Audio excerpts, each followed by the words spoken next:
bienvenidos a la primera clase del curso El don espiritual del liderazgo cristiano.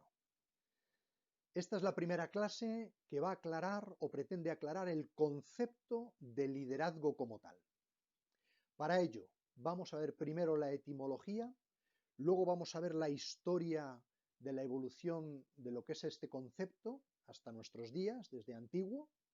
Luego vamos a sacar de toda esta etimología y toda esta historia actualmente qué entendemos por liderazgo, los que estamos más en el tema, los más expertos, y qué diferencia hay con lo que se entiende a nivel social.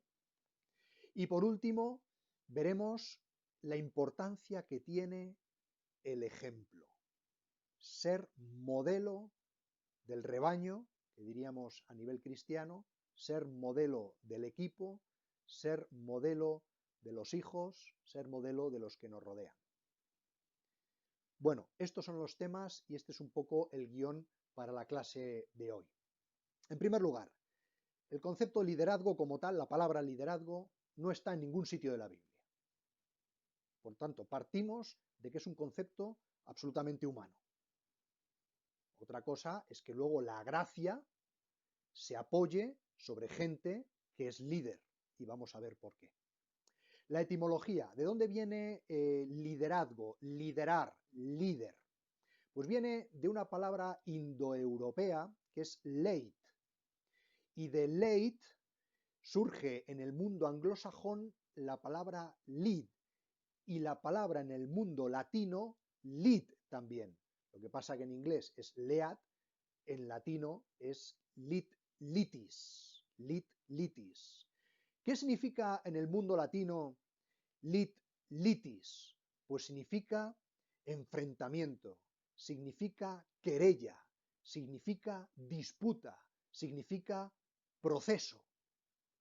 Y alguien se puede extrañar, ¿y qué tiene que ver la disputa, la querella o el proceso con el liderazgo? Pues no está nada mal, porque disputa significa precisamente distinguir para amputar, para cortar. Distingue lo bueno de lo malo y quita lo malo. ¿Y qué produce cuando alguien distingue lo bueno de lo malo en una familia, en una comunidad o en cualquier otro sitio, en una sociedad? Distingue lo bueno de lo malo y quita lo malo, que se produce la queja, que es la querella. Por lo tanto, en este sentido, liderar, que proviene de litis, del latín, tiene mucho que ver con esto, con saber distinguir, con tener criterio y con saber cortar con ciertas cosas, con ciertas actitudes, con ciertas formas de vida y luego gestionar la queja. No está nada mal. Sin embargo, en el mundo anglosajón, lead, del cual luego viene líder y leadership, podríamos decir que lead es aquel que guía, aquel que va al frente. Y si el que guía y va al frente es capaz de distinguir las situaciones y de quedarse con lo bueno gestionando la queja, tenemos el concepto que viene del indoeuropeo lead.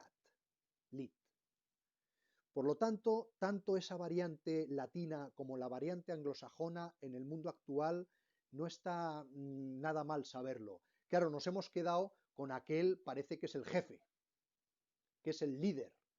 El líder, los jefes, no tiene nada que ver con jerarquía. ¿Qué ocurre? Que en la historia del concepto sí, en la historia del concepto sí. Y llegamos ¿a qué?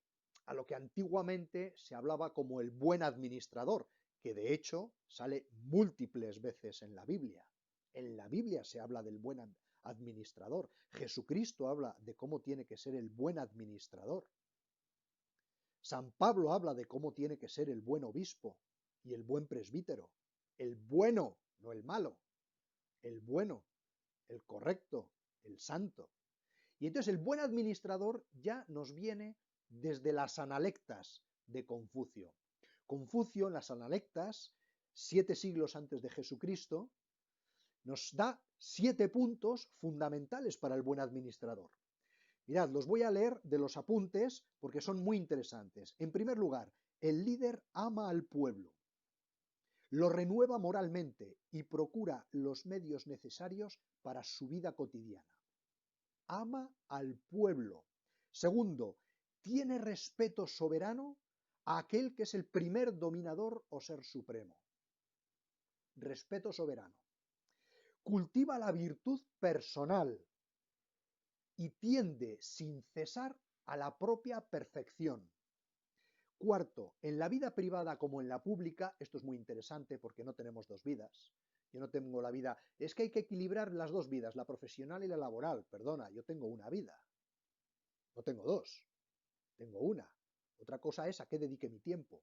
Entonces él dice, en la vida privada como en la pública, observa siempre el justo sendero o el sendero superior del justo medio. Principio por el cual se regían todos los antiguos, el justo medio. Ni ser indolente ni ser agresivo, sino ser moderado. Quinto, tiene en cuenta las dos clases de inclinaciones del hombre. La inclinación del cuerpo, que tiende a las pasiones y a las apetencias y a darse los lujos y los caprichos y al bienestar, dice, y eso no sirve para nada. Y la tendencia espiritual del alma, de la mente, de la inteligencia, de la razón, porque todo ello va unido. Dice, y esto es muy fácil de perder. Ya apunta a cierta dualidad en el hombre, las tendencias corporales y las tendencias intelectuales o espirituales. Practica los deberes, practica, o sea, el propio buen administrador practica los deberes de las 5 relaciones sociales fundamentales. ¿Qué 5 relaciones son? Pues son las que tiene el gobernador con el ciudadano, las que tiene el padre con el hijo, las que tiene el esposo con la esposa, las que tienen entre los hermanos, hermano mayor, hermano menor, y las que hay entre los amigos. ¿Qué soy yo, ciudadano? Pues tengo unos deberes que cumplir con respecto al soberano. ¿Qué soy yo, padre? Pues tengo unos deberes que cumplir con respecto a mi hijo. ¿Qué soy yo, hermano menor? Pues tengo unos deberes que cumplir con respecto a mi hermano mayor, y el hermano mayor con respecto a mí. Luego practica esos deberes que él explicita en las analectas. Y por último, tiene por objetivo final la paz universal y la armonía general. Me pregunto yo ahora, ¿qué buen administrador actualmente en cuanto políticos o grandes empresarios tenemos que cumpla con estos 7 puntos? Este es el buen administrador. De aquí surgen a lo largo de la historia, bueno, pues conocemos todos Platón en la República, Aristóteles en la Política y en muchos otros libros. Hablan también de los jefes o de aquellos que dirigen. Alguna puntualización se podría hacer de lo que dicen, porque obviamente lo dicen desde una mentalidad cultural que es la suya, pero es muy interesante. Ahora, llegamos al ambiente romano y tiene 3 conceptos: imperium, potestas y autoritas. Imperium. Imperium es el poder absoluto que ostenta el emperador. Poder absoluto que ostenta el emperador. Y es muy curioso cómo en el griego Lucas, San Lucas, le da este poder soberano a Jesucristo. Por ejemplo, cuando Jesucristo calma la tempestad, se quedan todos asombrados y hablan, pero ¿qué imperio tiene este hombre con respecto a la naturaleza? Es decir, el poder absoluto de Jesucristo con respecto a la naturaleza, que cura, que sana y que calma tempestades y que quita demonios. ¿De acuerdo? Jesucristo tiene imperium. Y el imperium era el término romano del poder que detentaba el emperador, que era incluso sobre las personas, sobre la vida y la muerte de las personas. El poder, la potestas. ¿Qué significa poder? Poder es la capacidad de influir en el otro porque tengo la posibilidad de premiar o castigar. Es el poder coactivo, coercitivo. ¿Quién tiene este poder? ¿Quién lo detenta? Pues está claro, los jueces, los policías, etc. Los jefes. Por eso no es lo mismo ser jefe que ser líder. Hay jefes que lo que tienen es la potestad. Y sin embargo, luego se piden jefes que lo que hagan es no solo detentar esta potestad, sino también tener autoridad. ¿Y qué es la autoridad? La autoridad es la capacidad de influir en el otro por los propios hechos, por el propio ejemplo, por una vida virtuosa personal. Yo influyo en los demás en la medida en que tengo una vida virtuosa. Por lo tanto, la autoridad, una persona que tiene autoridad sobre mí, no significa que sea mi jefe. La autoridad moral puede detentarla sobre mí cualquier otra persona, mi hermano, un amigo, alguien al cual le tengo admiración y lo que dice me importa. Por lo tanto, tenemos aquí otro concepto en el mundo romano que se va sumando a lo que significa liderazgo. Potestas, el que manda no ruega; autoritas, dar ejemplo; imperium, absoluto poder sobre la vida y la muerte de todos los que están a mi alrededor. Bueno, ya en los años 50, una vez que empezamos con el estudio del liderazgo, de los personajes históricos, se ha hablado siempre del buen administrador y del malo, del buen militar y del malo. De hecho, Sun Tzu, que escribe el libro del arte de la guerra, también habla de esto. Es un libro para militares, es un libro para administradores, es un libro de moda, escrito mucho antes de Jesucristo también, Sun Tzu, el arte de la guerra, y es un libro que habla de cuestiones estratégicas, de cuestiones de planificación, de cuestiones de organización y control y de la dirección de las personas. Pero sobre todo dice que todo ello es una cuestión de inteligencia, de honradez, de humildad, de coraje y de disciplina. Si una persona junta estas 5 virtudes, podríamos decir que es líder, para Sun Tzu. Bueno, pues en los años 50, ya estudiando todo este concepto que nos ha venido históricamente, pues se plantea ¿quién es líder? Y entonces surge la teoría del gran hombre.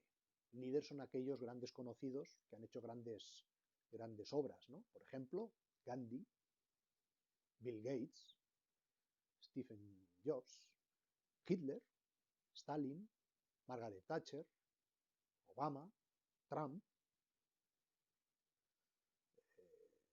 todos los que han sido nuestros líderes, ¿no? Muchas veces hablamos de los líderes políticos y metemos en ese saco pues a toda la ONU, a todos los que dirigen el planeta, a los que dirigen las 20 naciones más ricas, el G7, Putin, etcétera, ¿no? Nelson Mandela, ejemplo de liderazgo, sobre todo también desde la película de Clint Eastwood, que le hizo muy famoso.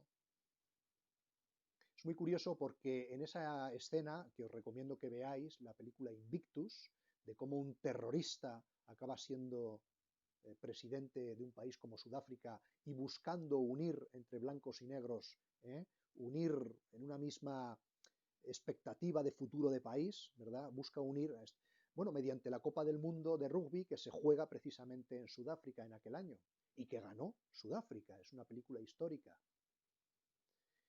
Y es muy curioso porque la escena fundamental es la que tiene en el Palacio Presidencial, en el despacho del presidente, el capitán del equipo de rugby, que es un deporte de blancos, con Nelson Mandela.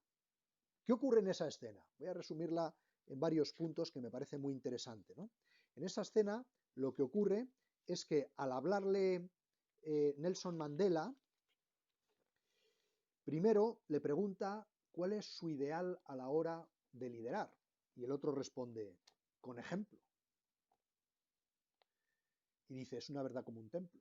El ejemplo, la inspiración, nos ayuda a sacar lo mejor de nosotros mismos y de los demás. Por eso a veces hay que buscar la inspiración en los santos, en las lecturas espirituales, en lo que hace este, en lo que hace el otro, en cómo este soluciona este problema, en una poesía, en una película, en una canción. De ahí podemos sacar inspiración.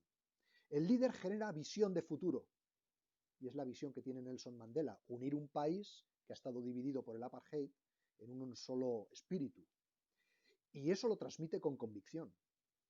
La comunicación de Nelson Mandela en este trocito de película es tremendamente cercana, muy amable, admirable con todos, sean de su raza o no, de cualquier condición. Tiene un trato personal, sincero. Le pregunta por el pie que se había hecho daño. Este es el gran hombre, ¿verdad? La teoría del gran hombre. ¿Quién es líder? Nelson Mandela, no hay otro. Podríamos decir que el capitán es un lidercillo de su equipo, bueno, que es deportivo, pero no tiene más trascendencia. La inspiración se consigue a través del trabajo de terceras personas y la importancia de las mediaciones humanas. El que está solo se hunde. Le habla también del orgullo de pertenecer a algo más grande, como pueda ser la Iglesia, la historia de la salvación. Existe una responsabilidad personal, por lo tanto, una respuesta única en aquello que se acomete. Por lo tanto, hay que cuidar la propia mentalidad y ser capaz de cambiar. Ahí tenemos una responsabilidad personal. Es necesario superar nuestras propias expectativas para no acomodarse ni relajarse. Y también todo líder tiene sus propias goteras. No estamos exentos de pecado o de errores. No existe la perfección absoluta. El propio Mandela tuvo una vida familiar bastante turbia y bastante difusa, ¿no? Por lo tanto, todo líder tiene sus propias goteras y áreas de debilidad en las cuales su atracción ya pierde poder. No se es perfecto. Bueno, os recomiendo ver esa escena de Invictus en la entrevista que tiene con el capitán. Entonces, en los años 50, teoría del gran hombre. Pero vienen los años 20, y en los años 20 esta teoría se supera. Dicen, hombre, porque entonces los líderes son pocos, son nada más los conocidos, los famosos. Y algunos de ellos nos han dado muchos quebraderos de cabeza, el líder carismático. Y entonces surge la teoría de los rasgos. ¿Qué significa la teoría de los rasgos? Uno es líder en la medida que cumple con unos rasgos determinados, o por lo menos los tiene en potencial. Entonces uno estudia a una persona y dice, este va a ser líder. ¿Por qué? Porque tiene en potencial este tipo de rasgos y los va a desarrollar o ya los tiene potenciados. Por lo tanto, este es líder, este es líder, este es líder, este no. Podemos determinar quién lo puede ser y quién no. Podemos evaluar quién lo es y quién no. Bueno, pues esto en la actualidad ha sido superado, de tal manera que el líder es aquel que actúa, no aquel que tiene rasgos, sino que actúa de una determinada manera. ¿De qué forma actúa? Pues liderazgo es aquel que influye en su entorno positivamente de tal manera que desarrolla a las personas. Por lo tanto, el liderazgo genera liderazgo. En la teoría del gran hombre, líder es uno y es el que está arriba. En la teoría actual del liderazgo, el líder genera liderazgo. Por lo tanto, ¿cuántos líderes hay? Tantos como personas. Si en una parroquia el párroco es líder, hay tantos líderes como personas, como fieles. Tantos. Sin embargo, en una parroquia cuyo líder es el párroco porque el que manda es él, ¿cuántos líderes hay? Uno. ¿Qué se puede decir de él? Que es un tirano. Y esto lo dice el Papa Francisco. Yo no quiero líderes únicos, solos, porque son tiranos. Yo quiero líderes que formen líderes en los jóvenes, en los ancianos, en cualquier fiel que venga y que saque lo mejor de todos ellos para ponerlo a disposición de la parroquia. En este sentido, ¿cuántos santos ha habido líderes? Todos ellos, porque han sido capaces de influir en su entorno, que a cada uno le ha tocado vivir, de tal forma que han desarrollado personas.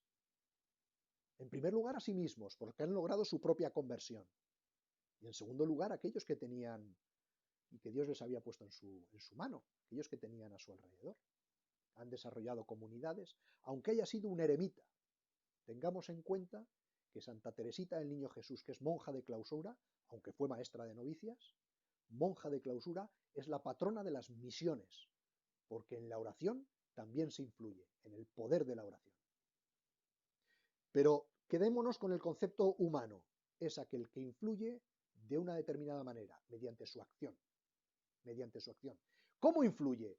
Dando sentido a la vida, dando claves de sentido a la vida y guiando. Y esto no tiene nada que ver con la jerarquía. Mi hijo me puede liderar a mí, haciéndome mejor padre, con una palabra sobre mí para mejorar un hábito que tengo, una costumbre. Mi mujer puede liderarme a mí, siendo mejor esposo. Yo puedo liderar a mi párroco, haciéndole ser mejor sacerdote. Sin embargo, la inmadurez, ¿qué ocurre? La inmadurez no permite la crítica positiva y constructiva, que dice Jesucristo. Que cuando alguien falla, uno vaya y le diga en qué sentido ha podido fallar. Si el otro no lo acepta, vete con otro. Y si no, expúlsalo de la comunidad, que decían luego también en las cartas.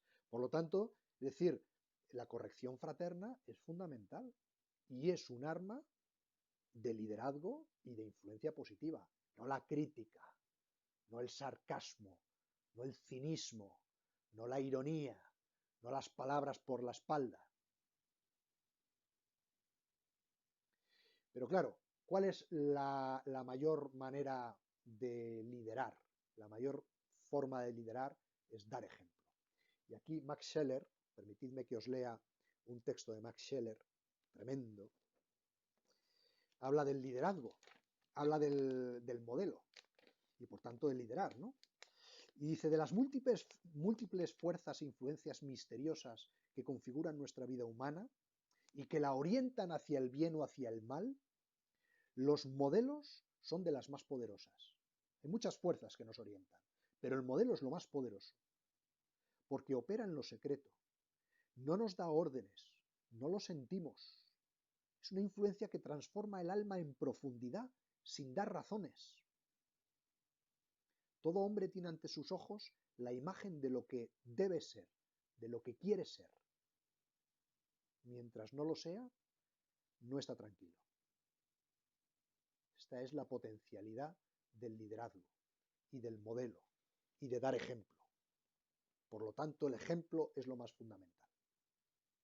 Claro, ¿qué se entiende por liderar en el mundo actual? Pues aquel que tiene el poder, aquel que tiene el dinero, aquel que tiene la posición, aquel que tiene seguidores, aquel que tiene carisma, etc. ¿Cuántos líderes carismáticos? Hitler era un gran comunicador, brutal.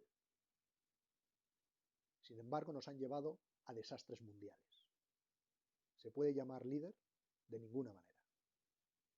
¿Influyó en los que tenía alrededor? Sin duda, mediante su comunicación. ¿Los llevó a cumplir ciertos objetivos? 11 años de canciller, acabó con el paro en Alemania e industrializó Alemania. Pero ¿a dónde llevó al final a todo un continente? Una guerra mundial brutal. Por lo tanto, no desarrolló personas, desarrolló monstruos. Lo mismo que Stalin, que fue uno de los grandes y mayores asesinos que ha tenido la historia. Por lo tanto, quiero decir con esto que el carisma, hablaremos de ellos, de los carismas del Espíritu Santo, pero lo que se entiende por carismático no vale. Es una atracción superficial. El líder que tiene seguidores, que también actualmente en muchos países hay grandes líderes y que tienen grandes seguidores, que se dicen democracias y que son realmente dictaduras. Y que hay muchos seguidores. Sin embargo, ¿por qué puedo tener yo seguidores? Porque les pago, porque amenazo, porque genero un régimen clientelar, etcétera, etcétera, etcétera. Por lo tanto, ya la propia estructura es perversa. Lo que tenemos es un dictador y un tirano. Por lo tanto, no se trata de tener, se trata de ser. Y el que es de una determinada manera, actúa. Actúa virtuosamente para su propio desarrollo, el desarrollo de los que tiene encomendados, el desarrollo de la comunidad, de la sociedad, de la iglesia, y se propone como ejemplo. Como muchas veces dijo Jesucristo, aprended de mí, que soy manso y humilde de corazón, e incluso el propio San Pablo. El propio San Pablo se pone como modelo de acción cristiana. ¿Qué significa esto? Pues esto significa, y esta es la última idea, que yo no quiero John Wayne que guían en el sentido de ir delante a una caravana por el oeste y llegan a donde nadie se les hubiera ocurrido llegar. Porque ese John Wayne sería imprescindible. Sin embargo, yo lo que quiero es gente que sea capaz de desarrollar personas de tal manera que ellas mismas lleguen a donde ni ellas mismas se les hubiera ocurrido llegar, por la acción del Espíritu. Ese es el líder. Un ejemplo, San Ignacio de Loyola en los ejercicios espirituales, escuela de mística, escuela de santidad y escuela de liderazgo. ¿Qué he hecho por Cristo? ¿Qué hago por Cristo? ¿Qué voy a hacer por Cristo? Bueno, ¿y esto qué significa al final? Pues al final significa algo que dice el Papa Francisco de una manera graciosa, como esas expresiones que él tiene así muy de andar por casa. ¿Cuántos santos existen y cuántos líderes existen que influyen de esta manera? Padres, madres, maestros, vecinos, amigos. ¿Influyen para qué? Para que el otro sea mejor persona.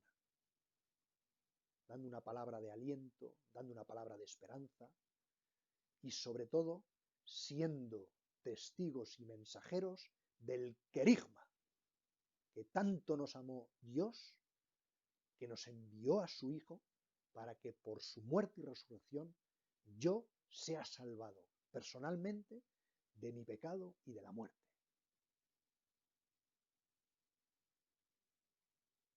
Que estamos salvados, pero no por nosotros, sino porque Jesucristo ha muerto y ha resucitado por ti. Si esto se repite, este querigma que es el primer anuncio, que nunca es viejo, aunque sea el primero, siempre es nuevo, influyes. Sin embargo, estamos hablando de cosas que no tienen importancia, no convencemos a nadie. ¿Por qué? Porque no vamos a lo esencial. Bueno, pues ¿cuántos líderes anónimos existen y cuántos santos anónimos existen? Que son, lo que decía el Papa Francisco, el Papa Francisco son los santos de la puerta de al lado. El líder de la puerta de al lado. Anónimos, policías, madres, padres, bomberos, maestros, funcionarios, todo lo que quieras. ¿Por qué? Porque hacen carne la acción positiva, primero de influirse a sí mismos mediante la conversión y segundo de influir a los que se les ha encomendado y allá donde están, ¿para crear qué? Para crear mejores personas, mejores cristianos, mejores hombres y mujeres, mejores creyentes, mejores católicos. Espero que el concepto esté más o menos aclarado, por lo tanto es un concepto de influencia, no de jerarquía, y todos estamos llamados a ello. Muchas gracias por vuestra atención, que Cristo os cuide.